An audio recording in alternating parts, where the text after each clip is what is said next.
Welcome to Amazon Legends, where we have real stories about making it big on Amazon. Our guests are CEOs of large companies and entrepreneurs who became power sellers, also providers specializing in helping sellers, aggregators that acquire sellers, and former Amazonians will give us an insight from behind the scenes.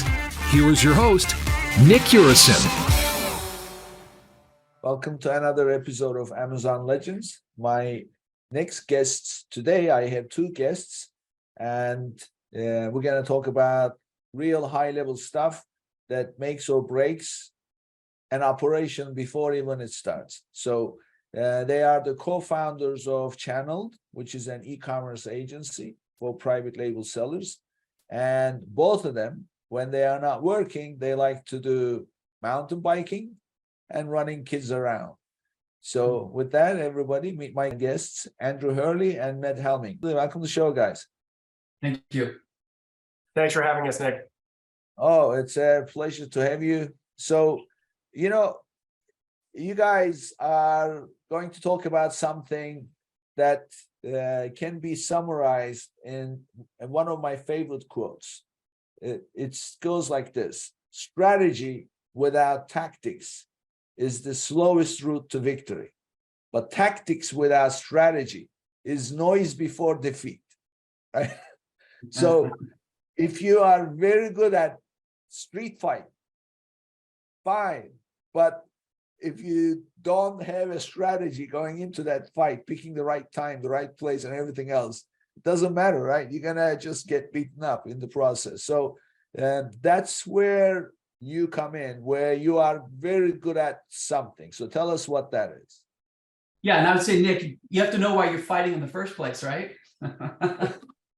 Exactly. Oh, purpose. Now you bring in the purpose into it. Exactly. Yeah. So Matt and I will do our best to kind of take turns here. We have like slightly different backgrounds and perspectives, which is why we work really well together. So the thing that we spend a lot of time doing is helping. In this space, a lot of people refer to themselves as Amazon sellers, and we're really helping people step back a little bit and say, don't think about yourself as a seller, think about yourself as a brand. And that's really, really important. And we can kind of talk a little bit more about what that means, but that's really where we think and spend a lot of our time working with, and it tends to sort of, lead us to sort of different conversations with different types of companies as a result of our sort of approach and thinking.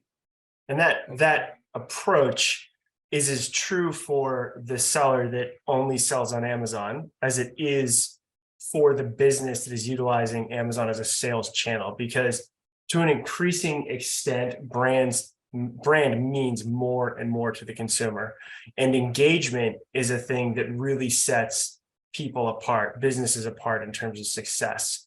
And so it's that approach, whether it's us helping businesses to leverage their brand strategy and drive success on a sales channel like Amazon, or that brand that's an Amazon seller and looking to just grow to the next level, acting like a brand is a key component of that. Yeah. This is, you just said something that I hear from sellers, or I should say wannabe sellers, over and over. They say, well, this is what we do, but on Amazon, this is what we want to do. And then once it gets to a certain place, then we can do more. And I always say, look, Amazon business does not exist in silo. It's a channel. That's all it is. Don't look at it as like totally separate. And especially in terms of behavior, you cannot be behaving certain way in your main business and then think that you're going to behave different in Amazon. So they don't go together. So what you mentioned is so true. So really, if we want to summarize, I'd like to call this approach positioning. So, and I have an ulterior motive for calling it positioning. I'll tell you in a second. So call it positioning. So why positioning is so important? Why is it important? Oh, yeah. Look, I mean, without sort of understanding, who you are as a seller and as a brand, right? You're you may end up either having a race to the bottom or sort of having a channel conflict, or just really not really understanding what it is that you're doing and where Amazon fits in with that, and so I think that, that comes through in a lot of different ways, but I think that's something that we tend to sort of think about, is make sure you put Amazon in its proper context, right? And it is a channel, it has its own challenges, but it also has a place. And what we tell brands who are either already embracing Amazon or have yet to embrace it or are struggling with it, that you have to meet people where they are, right? And Amazon is still a tremendous opportunity for sellers, but it is a channel in the context of a broader strategy that hopefully a brand has with respect to their multi-channel selling, and brands that think about it like that are much stronger, right? That positioning of this is where Amazon fits in within a broader context. Those brands that have that understanding and an approach and a strategy to Amazon, that they're not putting all their eggs in one basket, really are stronger. They have more enterprise value at the end of the day. And that taking positioning, right, as sort of an extension of what you would call branding, right? If you're thinking about positioning on Amazon, it's critical for brands, and this is as much on the level of tactics as it is on the level of strategy, right? Strategically, for brands that are engaging with a customer across multiple channels, we don't want to create conflicts. We don't want to have discontinuity. We don't want to, present different pricing, as you said, right? We don't want to play a different game on Amazon than we're playing elsewhere. Now, that's consumer trust, right? That's a key pillar of brand equity, right? And then the secondary component of this, the tactical, right? Which is, we can look at the evolving marketplace these days, right? If you're coming to the marketplace on Amazon, gone are the days of, those greenfield or blue sky opportunities where you could land and, find a low priced product and arbitrage your way into an Amazon business. Nowadays, generic search, there's more advertisers, there's more clicks, the clicks cost more. And so the key to success, right, is as much about branding there as it is strategically with your customer, because if you can create brand awareness and extend that onto the marketplace and drive branded search to Amazon, that's your ticket to a low cost of conversion, right? A loyal consumer, higher conversion rates relative to generic competition. So you can see it's just as important from a tactical as it is from a strategic standpoint. Yeah. So what I'm hearing at this point, a few times, I've heard external. So what you are really implying is you want to be an Amazon seller as a private label, fine, but look beyond it and build it for what's beyond Amazon. So look at the big picture, so to speak. Don't just look at Amazon. Would that be right? That's right. That's right. I mean, these days, sort of extending what I was saying in regards to brand positioning on Amazon, it's crucial that brands understand that consumers engage with, discover, and learn about brands in a different way than they convert on brands. Okay, so you as a brand want to sell on Amazon, right? Because this day and age, right, in marketplaces that are out there, Amazon is still where the majority of us want to do our shopping, right? It's quick, it's easy, shipping, customer service, that's where we want to be. And so nowadays, with increasing competition on the marketplace, it's very important that brands think, more widely than the marketplace, because there are things these days, right? Like, we can drive inbound traffic from external sites, right? Because the consumer likes to convert on Amazon, but they may actually be learning about the brand in other places. So that requires a coordinated effort. Yeah. So something you just said, very significant. Consumers engage with brands in other ways than the brands convert consumers. Yeah. So expanding on that, we've seen an increasing use of, for example, influencers to drive sales and traffic to Amazon, right? This is not necessarily a success story for every brand that does it. Some brands are very, very good at engaging their customers socially. Amazon has a burgeoning scene via posts, right, where you can start to leverage some social content and engage with the consumer, but it's nowhere near as powerful as the traditional social channels, where you can not only convert, but also, there's a separate shopping strategy there, right? Where shoppers can actually convert. But to an increasing extent, right? And like we do a lot of work with data, more and more data is coming to the forefront using, for example, things like Amazon Marketing Cloud, where we can actually track the interaction between social, direct to consumer, and Amazon. We can see these pathways now in black and white, where the consumer is actually being engaged somewhere else. And that could be everything from that's where they like to engage with brand content to functionality, right? Like Amazon just doesn't support it that well. That ultimately will still want to do their shopping on Amazon, right? So if you treat those things as separate and distinct, you will miss out A, on the benefit, and B, right now, the brands who do embrace it have a competitive advantage. Yeah, I mean, they also convert much better than, right? So if Right. there Yeah, is- for sure. Yeah. Yeah, and look, consumers are savvy, right? They may still want to convert on Amazon, but they're going to go. A lot of consumers, especially if it's a higher ticket item, right, that has a longer buying cycle, they're going to go, like, think about an electronic or something that's not as straightforward, right? You got to use your PDP page on Amazon to the fullest extent to tell that product story. If it requires more explanation, you better be doing that on your PDP page and in video and in your store.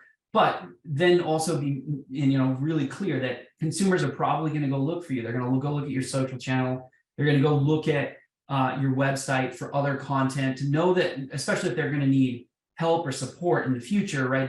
That you're actually a real brand. You're thinking like a real brand, right? And at the end of the day, brands should be doing that anyway, selfishly, because it creates more value, right? More stickiness. And the first time you transact with a brand, it might be on Amazon, but hopefully you migrate that customer away from Amazon and create a direct relationship, right, through the website, or they could become a promoter of your brand in some way, right? And there are a bunch of different strategies to use that audience in ways to sort of, for example, drive product launches and bring them in as part of a sampling review program. So there's a lot of benefits to thinking about, how does Amazon fit in with brand, and that includes all the things that you're doing, all the activities you're doing.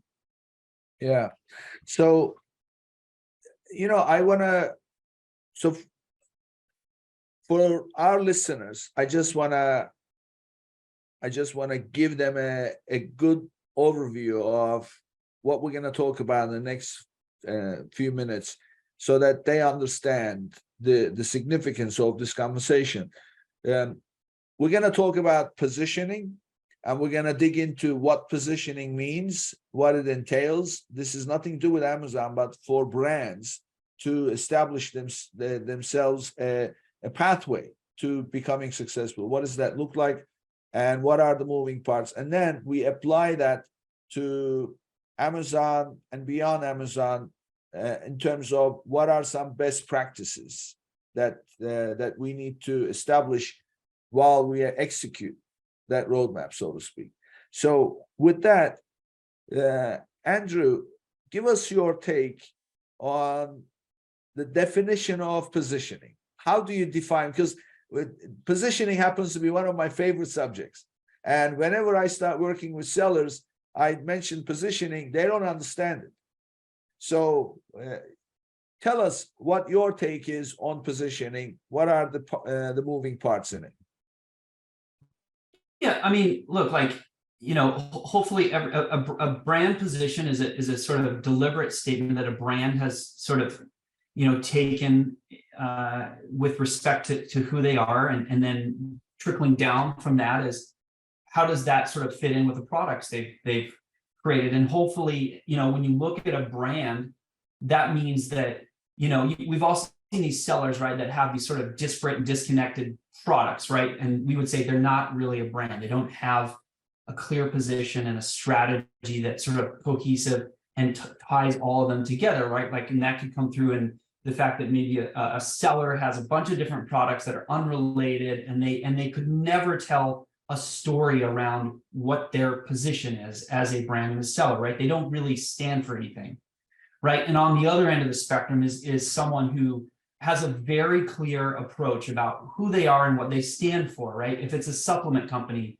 maybe they're positioning for a Gen Xer, right, who is thinking about how to transition to a more healthy lifestyle, and their products are positioned throughout all the sort of use cases that might require, right, throughout the day, and for men and women and whoever their audience is. And I think that it's really important for even if a seller doesn't start out with that sort of clearly in mind. I think we've seen and worked with brands that have made that transition successfully, right? And that might mean culling out some products within their product line because they just don't fit in.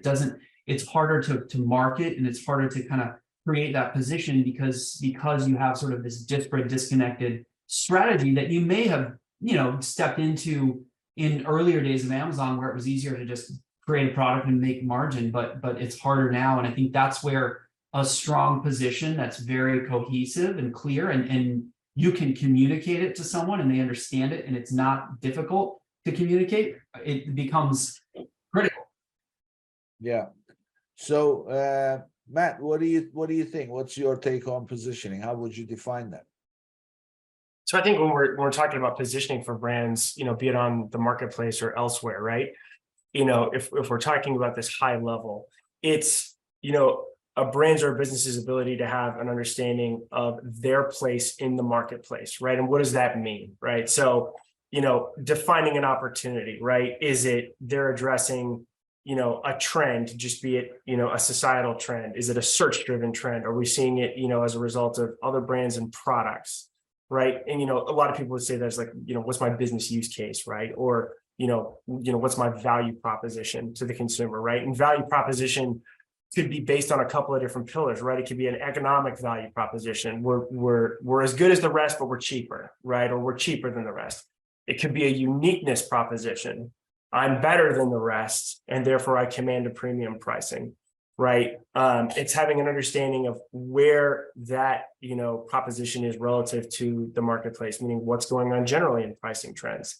And then brand, for me, really encompasses all of that, right? Because the brand, sort of equity story that you're trying to tell to the consumer is, we are this value proposition, and that informs both what you deliver to the consumer as well as your competitive position within the marketplace, right? And for me, Nick, if brands understand positioning, it's that sort of key pillar to be able to translate to strategy, right? Because we might, for example, and we do this working with brands all the time, if I'm in a category, I don't necessarily, I'm working with a premium brand, we don't go to war with or competition with the commodity seller, and vice versa, right? It's sort of, know your lanes, so to speak, right? Stay in your lane, know where competition matters, know how to tell your story, know who you're telling your story to, right? Meaning you can't be everything to everyone, but you have to be everything to your consumer. Yeah, it's so right. I mean, you both have shined the light on several aspects of it. So in 2002, I attended a little event called the Boot Camp for Startups. So it was run by a gentleman by the name of Guy Kawasaki. For those who know him, he's a great speaker, very entertaining. And he was one of the early employees of the Mac team and worked with Steve Jobs. So he's a great guy. So he ran this startup, and it was a 2-day event, and it was really like a boot camp. And one of the sessions was 2 hours long, nonstop, no break, no bathroom break, nothing. And it was called positioning. So they laid it out, and the guy started talking right at the beginning. He said, well, we're going to start slow, and you're going to think this is boring. But by the time we are already past halfway through, Mark, you're going to be out of breath.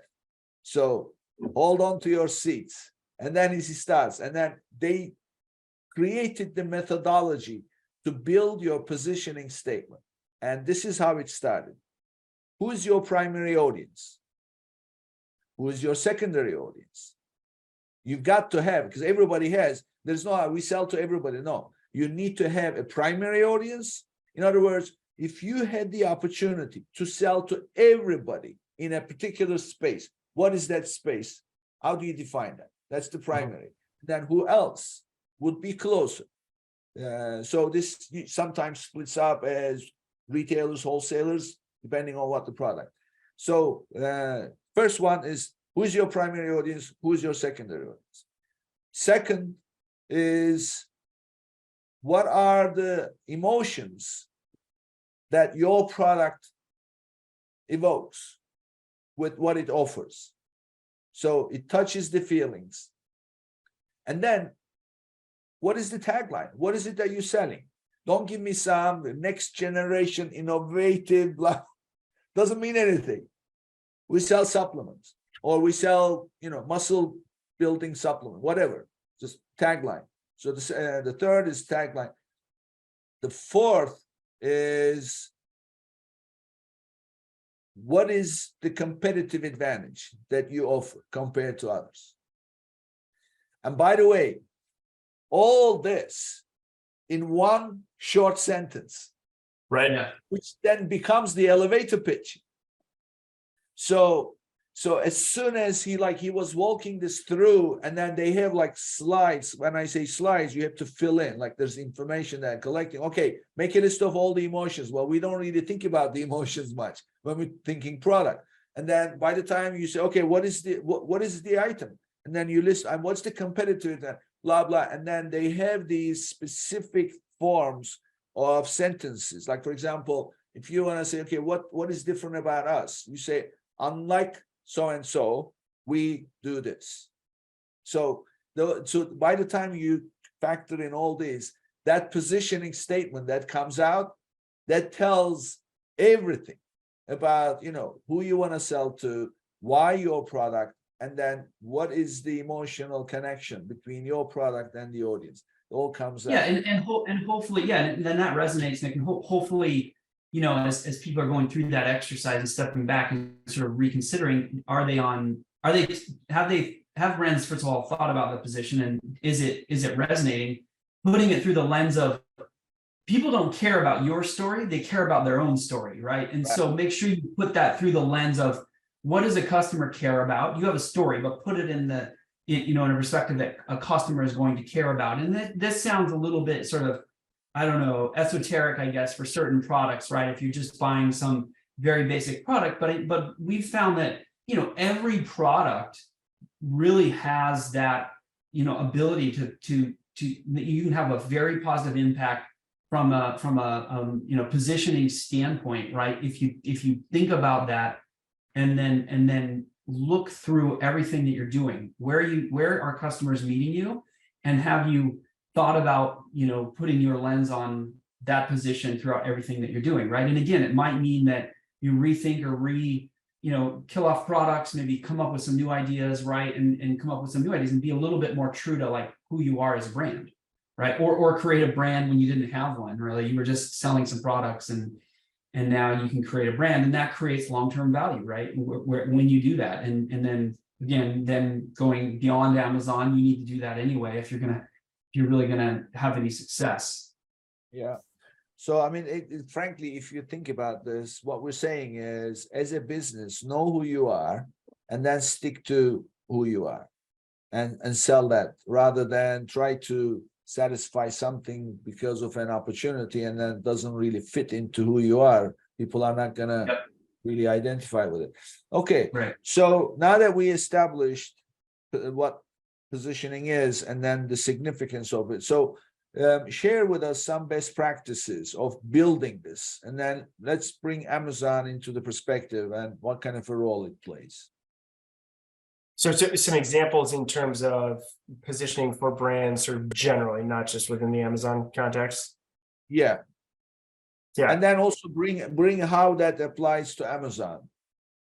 Bring how that applies to Amazon, sure.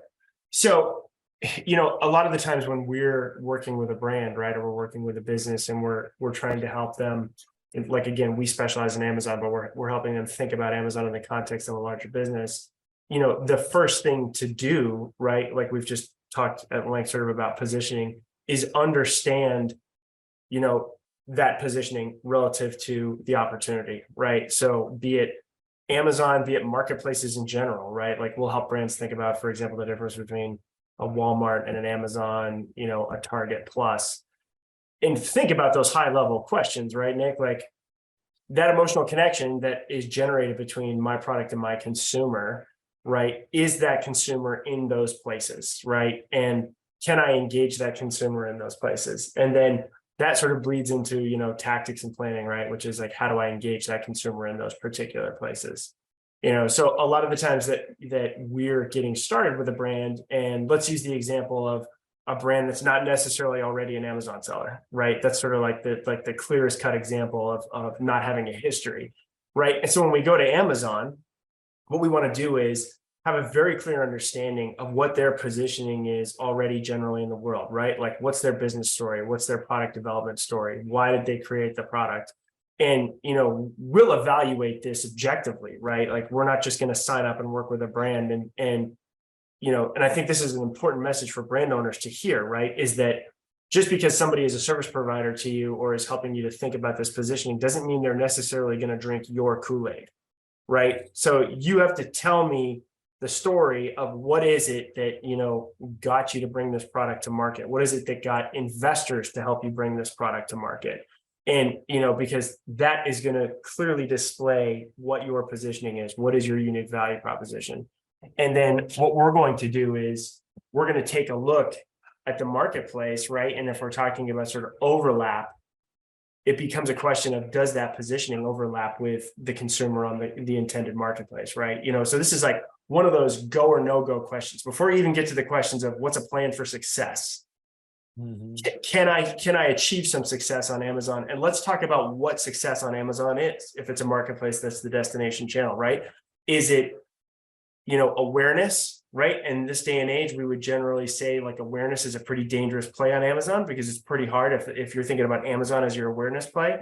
Is it, you know, exposure, right? Do I just want to get out there? Do I want to make sure that I'm represented on Amazon relative to other sales channels? And then beyond those sort of, you know, generic objectives, right? Are there financial objectives, right? Like I want to increase my business by 20%. I want to deliver a certain margin as a result of sales on this channel. You know, so that's sort of a way that we would start to parlay positioning as a specific into, you know, that high level. Okay, before we've decided we're going to go, let's ask the question, should we go? I have something important for all my listeners. Sellers lose money on lost or damaged inventory with Amazon, which can add up to a lot over a year. Did you know that there is a way to claim all your losses? GETIDA is the global leader in Amazon FBA auditing and reimbursements for Amazon FBA sellers worldwide. They deliver results with no upfront costs. They get paid only when you get paid. Visit www.getida.com/legends to learn more and sign up. And thanks to our friends at GETIDA, your first $400 in reimbursements will be free. That's www.getida.com/legends. And that's www.getida.com/legends. So, Andrew, there is another aspect to this, which is called brand registry, right? And the relationship between Amazon and Google. So when somebody goes on Amazon, on Google, and I mean, let's face it, everybody starts on Google when they are doing a search. Of course, if they're looking for a product, they would go to Amazon, but usually Google is the starting point. So when you do a product search on Google, Amazon serves up the product results. So if you're not on Amazon, then you don't appear. So how do you utilize this relationship for the benefit of the brand? Yeah, so it's a good question. And I mean, because we do a lot of, whether we're working off of Amazon with the brand in some kind of multi-channel role or it's an Amazon-centric, we're always sort of thinking beyond Amazon, right? And Google has the same kind of enforcement, right? So brand registry, I think everybody probably listening is aware of it. You have to have a registered trademark with the U.S. Patent and Trademark Office, that it has to be active and live. And Amazon has changed some of the rules that let you apply for that when it's not all the way, complete that process. That's a very time-consuming process. But we tell people, if you don't have a trademark, do it immediately, get it started, and then you can get registered. And what's been, it is critical to do that, right? Because it opens up some additional tools.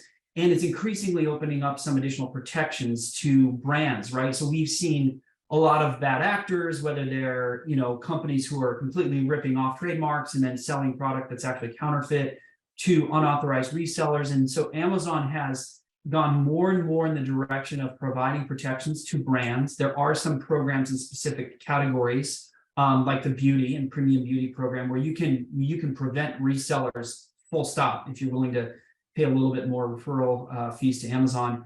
But it is critical to not only be registered, and that's the first step with brand registry, but then to do all the kind of listing optimizations right on the PDP page and store and so on, so that your product listings, your PDP pages are coming up on those search results in Google, and then hopefully you're also doing the same thing, outside of Amazon with your direct site, like on Shopify, for example. And Google has a trademark registration process as well that, in many cases you have to go through in order to even run ads on Google. And so it's very similar. But those are really, really important. And there's a really great portal that Amazon has put out that with some information about what they're doing in terms of kind of automated removals of unauthorized resellers and counterfeits, and some of the new protections that they're providing to brands. And they're going more and more in that direction of realizing the importance of working with first-party direct, brand sellers, and not as much on the reseller side of things, right? And so we've seen really, really positive movements in that direction. Yeah. So these are all, what we're talking about is so valuable, because it doesn't matter how hard you work down the road, if you don't pay attention and then maintain discipline to these strategic principles, building your brand, you're going to pay a heavy price. So what we're talking about is, first of all, securing your trademark.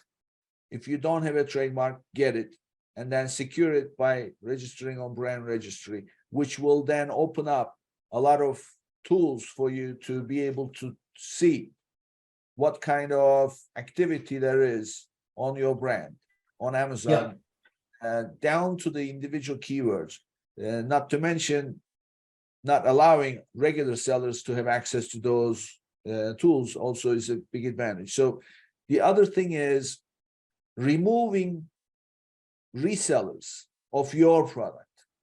That's what we're talking about when you mention unauthorized sellers, right, Andrew? Yep. Okay, so Matt, tell us about that part, because I have personal experience in that, and as fresh as like the last few weeks of something that happened to a client of mine. So how can brands remove unauthorized sellers from their listing?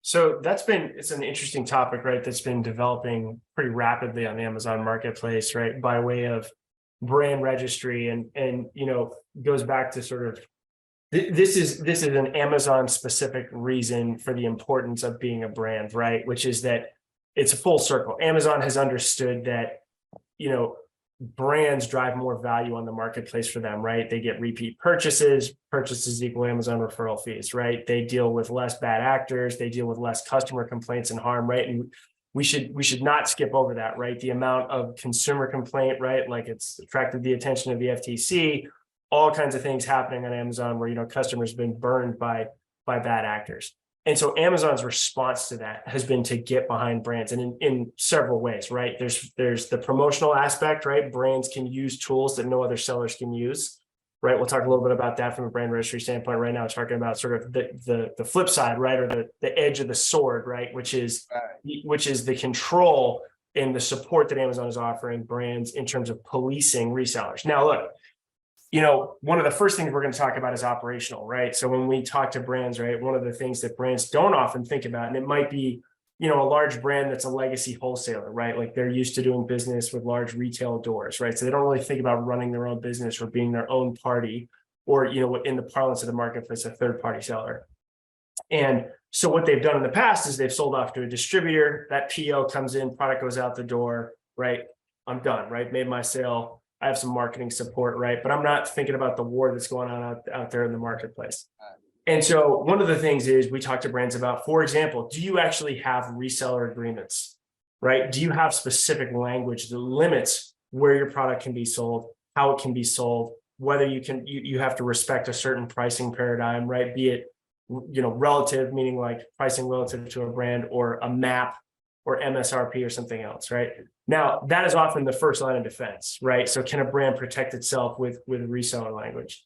Now, on Amazon, we all know, right? Despite every brand's best effort to police this as officially and legally as possible, you're going to deal with a resale situation, right? And it could be somebody who bought your product at a discount, somebody who bought your product from somebody else who shows up on your listing. And this is, it's worth detailing and teasing out here that Amazon has to walk a fine line here, right? If, the consumer comes to the marketplace and purchases a product that is in fact authentic product, right? Produced at the same factory, has the valid UPC code on it. It was actually produced by the brand. We won't go too far into the weed on, for example, like on Amazon's brand transparency program, right? Where you can actually put, labels on your product from manufacturer to end so that you can prove that it's authentic product. Amazon is going to say, look, if my consumer is getting authentic product from the marketplace, that's kind of job done for us. Like, we're happy if the consumer gets that, so long as it's a good experience for everyone and nobody gets harmed. Now, the flip side to that is the brand, right, does not want to have competitive offers on its own product on the marketplace, because it disincentivizes that brand to come to the marketplace and sell. And so Amazon has become increasingly supportive of some mechanisms it allows sellers to police their own listing, right? So there are several things that we can do, like we can log infringement claims on Amazon, right? Now, one of the things of brand registry that a lot of sellers don't necessarily know about is that more often than not, brands by Amazon, whether it be a brand or a business, will be required to provide a letter of authorization to sell a specific product on Amazon.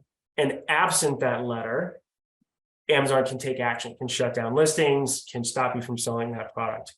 Infringement claims can cover sort of, it's a pretty wide umbrella, right, Nick? It's everything from, are you an unauthorized seller, meaning you're actually selling the right product, but in the wrong place, right? To the other end of that spectrum, which is somebody who's fraudulently knocking off your product, right? That poses much more danger to the consumer. Amazon is very serious about that.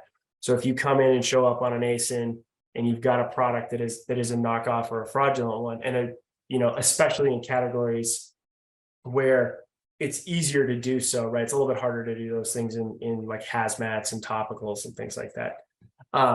Amazon will allow you to file infringement claims. We've had a lot of success with that. It's not always the silver bullet, but to an increasing extent. And it's funny that you say you had an anecdote on this. We just recently had one just a week ago with a brand of ours that's in the consumer electronics space, where Amazon acted very swiftly. And it was a significant impact to our business, right? This is a brand that does multi-millions of dollars of business on the marketplace on an annualized basis. And probably their run rate over the trailing 40 days had been impacted by something like 30 or 40% decline as a result of reseller activity. And Amazon will say, look, we initiated the action, right? But Amazon should take the credit for stepping in and protecting the brand by knocking those resellers off, and not only knocking them off, but keeping them off. Yeah. So what is your take on this, Andrew? It's a very controversial subject, and it bleeds brands big time, right? Yeah, it does. And I think like that's why, when we get in these conversations with brands, especially that maybe haven't embraced marketplace selling, they come in believing that they're entitled to this right to have complete control over the marketplace. And we say, look, if you go out, just Google first sale doctrine, you'll see that it's literally illegal for Amazon to block others from selling a product that is obtained legally, right?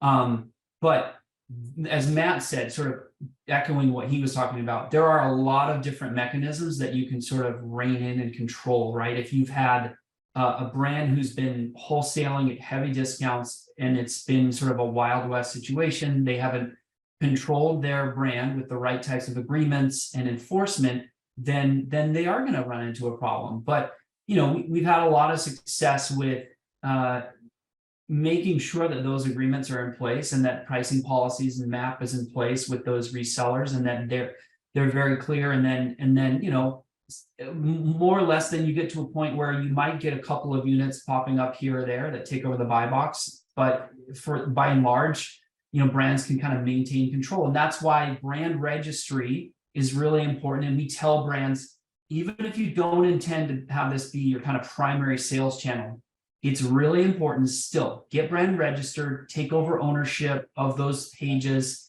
and put the best foot forward you possibly can, if for no other sake other than to kind of maintain that control, right? And we went back, so we were talking about positioning earlier in the call. You know, the thing that you then do, not only do you have that control and you really create the presence that you want, right? And you put your story together in a way that you control and that is better for a consumer in that experience. But then some of those tools that you get access to, like brand analytics, right? That then let you see, you know, you're combining then, maybe you have data in Shopify, you have data in Google Analytics, and you're combining that with brand analytics, and you're saying, look, we have a position, and either we're off the mark in terms of what we actually see with our customers on these channels, or we're in line, or we need to shift, or maybe we are going to bring in some perspective based on this data that we have that maybe we hadn't thought about, and it helps to either reinforce or you know, kind of align that positioning and maybe, you know, think about product development in a slightly different way. And so those are really important things that I think sometimes the bigger brands, especially that are more sophisticated in other channels, maybe in a direct channel or a traditional retailer, don't always think about or understand when they come in. And so we end up spending a lot of time sort of helping to sort of think through that process. And there's a lot of data here. If you use it in the right ways, it can really help to you understand like who your consumer is and how they differ on these channels. And they are going to be, you know, similar, but they're always going to be a little different between the direct channels and the marketplace channels. Yeah. So I want to share with you my experience. Literally, in the last, it's still ongoing, but we are in the final stages of it. So this particular client I had that I've known for like 3 years now, we worked together, but we had a break in our relationship in terms of they were changing their strategy a little bit. So I kind of let them on their own, and in the process they behaved badly. So what they did by behaving badly, they basically supplied, they did not think about this positioning exactly. They did not think about the big picture of what's going to happen to my product if it falls in the wrong hands, or right hands but wrong time and wrong quantity. I never thought about those things. And they primarily supplied large chains for their in-store sales. So it wasn't for all. So, and great business, incredible growth, everybody's happy. And the stores are buying, you know, one after the other, big POs. I'm talking millions of units being sold. Mm-hmm. So the next thing is market slows down. Well, guess what one of the retailers did? They unloaded thousands of pieces, just so that you have an idea how ruthless these retailers can be with the deep pockets they have. They had paid somewhere around $15 a piece for the item. They unloaded at $2 a piece. Oof. This is what the retailer, so what happens is, and they unloaded it to their franchisees who are independent sellers. They can do anything they want. Right. So now guess what? Now the marketplace is full of these resellers. The item retailed at $35 and it was selling at $7. Yeah, right. So right. And then insult to injury, you probably end up in a situation where, you know, you're not able to sell at the price that anywhere close to where you'd want to be at retail on Amazon. And then your inventory is going to sit around and get stale, and you're going to start paying higher storage fees, right? And so again, those are some of the things that brands are often faced with that they don't fully understand if they're not thinking about the complete sort of holistic picture, that like you're trying to get a margin, but there's a bunch of other considerations here at play, right? And understanding your inventory turnover rate and how much inventory are you sitting on in other channels, and what does that sell-through look like, and is there an obsolescence issue, and ultimately what is your landed cost, but what are you in terms of turnover going to expect to see for sell-through, and are you going to be? I mean, Amazon is raising storage fees all the time, right? They just had another increase on so that's something that I think brands that maybe in the past have operated their own warehouses, you really need to sell in FBA if you want to be successful on this channel, but understanding that it's not the old days of just being able to park inventory that doesn't move, right? It becomes a lesson for them, right? That takes some coaching and it's always an interesting conversation for them to sort of understand how different this space is. And it's like a coaching opportunity for us when we're working with brands, Nick, because we'll try to step back. We don't have tunnel vision on Amazon, and we'll say like we'll work with brands and say, is that a good idea? Is it a good sale to open up that door, right, to another wholesale or retail door? And you go, okay, first and foremost, is it a sale you couldn't have made on your own, right? Because a lot of brands do this, right? It's cut off their nose to spite their face, which is like, oh wow, they get stars in their eyes when they see a big PO. Right. Only to not realize that not only did they, maybe they got the PO, but the opportunity cost of that PO could be, like you just said, you lose all your sales on Amazon for 3 months or 4 months because it got, sold off to a bunch of resellers. And you go, okay, if it is a sale that I can't make, right, I can't reach this consumer through my channels, right, whether it's Amazon or direct to consumer or my other storefronts, what are the protections I need to put in place? Right, the resale agreement, pricing respect, buyback provisions, right? You don't want it, can I have it back? Right, stuff like that, where we can help brands to sort of block and tackle those eventualities. These are all strategic, and what they did? They did the worst thing that any brand owner should have done. They went into price competition with these resellers. Oh no, it's great you bring that up, because it is absolutely the worst thing you can do. And I think, the other thing that we can do is, so 2 points on this.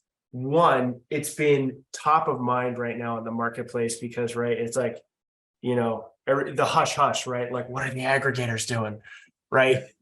Aggregators on the marketplace, right? These guys are sitting on containers full of product that they purchased into the pandemic boom that they have nowhere to go with it. Where do you think it's going? Right, it's going to resellers, it's going to other people that are directly competing with them on their own listings. And I think that that's a crucial illustration, right, for brands, because you go, look, let's not focus on aggregators hurting themselves, but thinking about, for example, like what is your sales channel relative to your consumer, right? Don't set an expectation that Amazon's a liquidation channel and that's where a consumer should come hunting for things, right? Like, and that's maintaining a pricing parity. And then the second component of this, which you just talked about, which was brands going into price competition with themselves, right, is the whole can of worms of what do you do with that consumer, right? Every time we work with a brand where this happens, the immediate next day, right, Shopify, whatever else, it blows up. Every consumer who shows up and goes, that guy paid $7, I paid $39.99. I want my money back. I want to return. Exactly. I'm going to send all this back. And, forget the specific financial damage you did in the day or the action, which you could total up. The damage you do to consumer confidence, which is much harder to get back. Yeah. So the lesson number one is, do not, when you are confronted with a situation like this, where resellers are selling your authentic product at a very low price, do not go into competition. But that is only one side of the coin. So now they say, so when I came back in the picture, I said, we've got to stop this. So how are we going to stop? I said, first of all, we're not going to get into price competition. So, but then our sales will stop. At least we're getting some sales. Well, you're ruining the brand. So the other side is, we filed a claim with brand registry, and we said, we do not recognize these resellers. We do not know who they are. They have no direct relationship with us. So therefore, we have no other assumption to make that the product they are selling on our listing is counterfeit. Yep. Take them off. Guess what? They had like 21 resellers. 18, 19 of them were taken off immediately. And the other 2, 3 filed a rebuttal. They said, here is an invoice for the products we sold. We have every right to sell. Yep. And they came back to me and said, they filed a defense and Amazon denied our request. I said, wait a minute, let's read it. So it says that Amazon response says that they produced a third-party verifiable commercial invoice. So we filed a rebuttal to Amazon, and we said a third-party verifiable commercial invoice may simply prove that they made a legitimate purchase, but it doesn't prove that the purchase they made is for authentic product. Right. They may have purchased legitimately a bunch of counterfeit, because we don't know, we haven't seen that invoice. We don't know who they bought from. We don't know if whoever they bought from is authorized. So unless we can recognize an authorized supply chain in the purchase of the product, we will respectfully ask to reconsider. And as it happens, it helped us. The guy creates another listing, sells it FBM at a different price point. And then we put that in the same, we said, well, it looks like this reseller is just looking to use Amazon as a dumping ground and in order to protect himself and liquidate inventory. Is this the kind of practice that Amazon would allow? And the guy was out. And there was no coming back. So now, to your point, of course, apparently the guy had 30,000 pieces in stock. He's going crazy. What am I going to do with this? And so he contacted the company, and now we are making him an authorized dealer. Right. And then the next step is to inspect his inventory. Then we will decide if he can sell. If so, how much he can sell. Yeah. So it was an interesting fight, but only recent.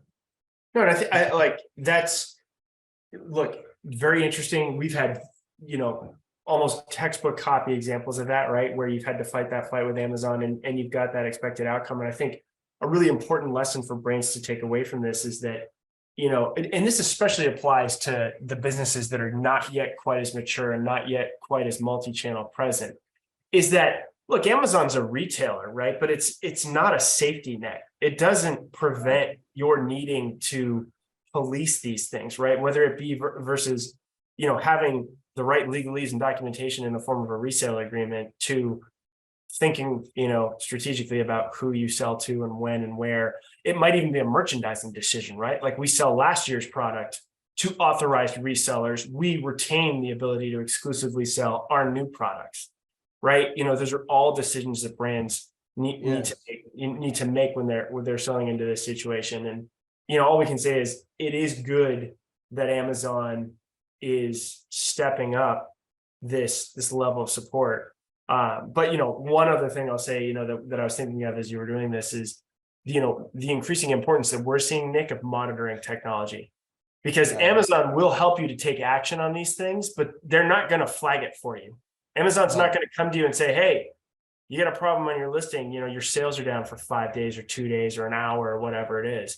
And so, for us, it is table stakes these days that all the partners that we work with, we have some monitoring technology sitting on top of, for example, buy box monitoring, right? Or whether it's sales velocity or the front end, whatever it is. I was going to say buy box retention, right?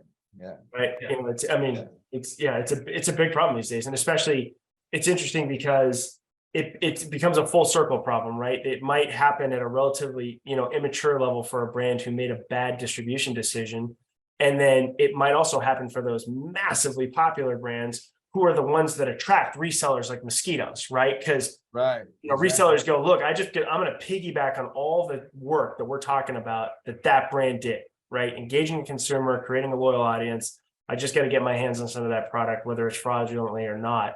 and get it out there in the marketplace. And so it never goes away, right? And it's only getting more and more complex. Yeah, and I think the trend is generally that, for the brands that we work with that are transitioning away from, 1P or they're embracing more D2C, one of the very cut and dry things is don't sell your products at, if you can transition successfully to D2C, you're generally going to want to sell it at full margin, right? Full price, and you can have, of course, a discounting strategy, which makes sense. But if you don't offload that inventory at, 40, 50, 60% off, 70% off, then you don't leave any margin or for anyone else to come in and sell it. And it's not an attractive proposition after paying Amazon fees and so on. And so that's the other thing we say. It's like, well, if you're not offloading this inventory and setting that on fire at discount prices, then you're not going to run into a problem, right? And when you do, make sure you're selling it in ways that, there are promotional strategies that you can use to offload inventory that only allow a customer, like for example, on Amazon, to buy one unit, right? And so you're not selling pieces at a time, then somebody doesn't have an opportunity to turn around and arbitrage that sale. So there's a lot that you can do in terms of a tactics that prevent this from happening in the first place. Yeah.